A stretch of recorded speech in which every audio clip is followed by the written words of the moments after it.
حضرت ابو ہریرہ رضی اللہ تعالیٰ عنہ بیان کرتے ہیں کہ نبی صلی اللہ علیہ وسلم نے فرمایا، ہر وہ خطبہ جس میں تشہد یعنی اللہ کی توحید اور محمد رسول اللہ صلی اللہ علیہ وسلم کی رسالت کا ذکر نہ ہو، ایسے ہے جیسے جزام زدہ یعنی ناقص اور عیب دار ہاتھ۔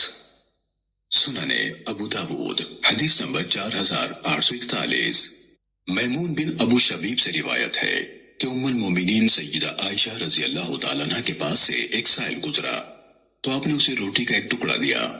پھر ایک دوسرا آدمی گزرا جس نے اچھے کپڑے پہنے ہوئے تھے اور اس کی حالت عمدہ تھی، تو انہوں نے اس کو بٹھلا کر کھلایا۔ ان سے اس فرق کے متعلق پوچھا گیا تو انہوں نے کہا کہ رسول اللہ صلی اللہ علیہ وسلم نے فرمایا ہے، ہر شخص کو اس کے مقام پر رکھو۔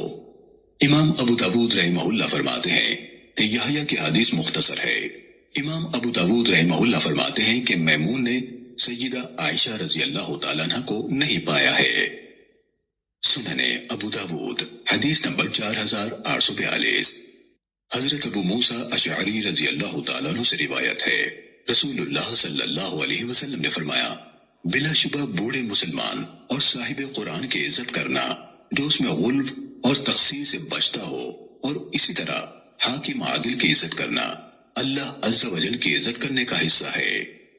سنن ابو داود حدیث نمبر 4843۔ جناب عمر بن شعیب اپنے والد سے، وہ اپنے دادا سے روایت کرتے ہیں، رسول اللہ صلی اللہ علیہ وسلم نے فرمایا، دو آدمیوں کے درمیان گھس کر مت بیٹھا جائے سوائے اس کے کہ وہ اجازت دے دیں۔ سنن ابو داود حدیث نمبر 4844۔ حضرت عبداللہ بن عامر رضی اللہ تعالیٰ عنہ روایت کرتے ہیں، رسول اللہ صلی اللہ علیہ وسلم نے فرمایا، کسی کے لیے حلال نہیں کہ دو آدمیوں کو جدا جدا کر کے یعنی جو مل کر بیٹھے ہوئے ہوں تو ان میں گھس بیٹھے، الا یہ کہ ان دونوں کی اجازت ہو۔ سنن ابو داود حدیث نمبر 4845۔ حضرت ابو سعید خدری رضی اللہ تعالیٰ عنہ سے روایت ہے کہ رسول اللہ صلی اللہ علیہ وسلم جب بیٹھتے تو اپنے گھٹنوں کو سینے سے ملا کر اپنے ہاتھ ان کے گرد لپیٹ لیا کرتے تھے۔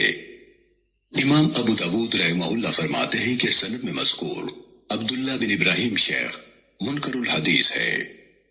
سنن ابو داود حدیث نمبر 4846۔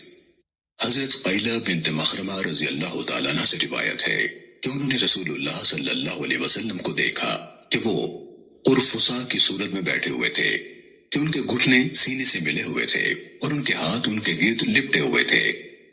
میں نے جب رسول اللہ صلی اللہ علیہ وسلم کو خشوع اور انکسار کی اس کیفیت میں دیکھا تو خوف سے لرز اٹھی۔ سنن ابو داود حدیث نمبر 4847۔ حضرت شریف بن سوید رضی اللہ تعالیٰ عنہ بیان کرتے ہیں کہ رسول اللہ صلی اللہ علیہ وسلم میرے پاس سے گزرے جبکہ میں اپنا بایاں ہاتھ کمر کے پیچھے کر کے انگوٹھے کی جگہ پر دباؤ ڈال کر بیٹھا ہوا تھا، تو آپ نے فرمایا، کیا تم ان لوگوں کی طرح بیٹھتے ہو جن پر اللہ کا غضب ہوا ہے؟ سنن ابو داود حدیث نمبر 4848۔ حضرت ابو برزہ رضی اللہ تعالیٰ عنہ کا بیان ہے کہ رسول اللہ صلی اللہ علیہ وسلم منع فرمایا کرتے تھے کہ عشاء کی نماز سے پہلے سویا جائے یا اس کے بعد باتوں میں مشغول رہا جائے۔ سنن ابو داود حدیث نمبر 4849۔ سیدنا جابر بن سمرہ رضی اللہ تعالیٰ عنہ کا بیان ہے کہ نبی صلی اللہ علیہ وسلم جب فجر کی نماز پڑھا لیتے تو اپنی جگہ پر آلتی پالتی مار کر بیٹھے رہتے حتیٰ کہ سورج خوب چڑھ آتا۔ سنن ابو داود حدیث نمبر 4850۔